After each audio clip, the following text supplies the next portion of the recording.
د اشرف غنی او عبدالله د لوړې مراسم به نن ترسره شي او که ترسره به نه شي. زموږ ویډیو در سره لایک کړئ او سحر میډیا چینل در سره سبسکرایب کړئ. مننه.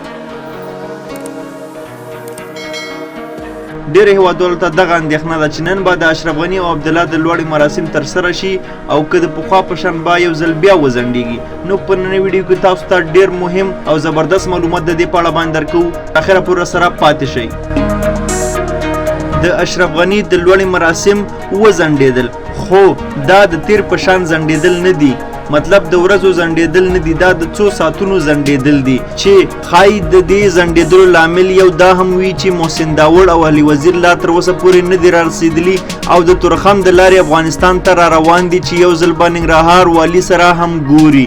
بلخوا عبدالله هم ځان چمتو کړی دی تر څو هغه هم د خپلې لوړې مراسم ترسره کړي، خو د دواړو ترمنځ جوړجاړی هم روان دی. دا چې څه به کېږي نو وخته به ګورو.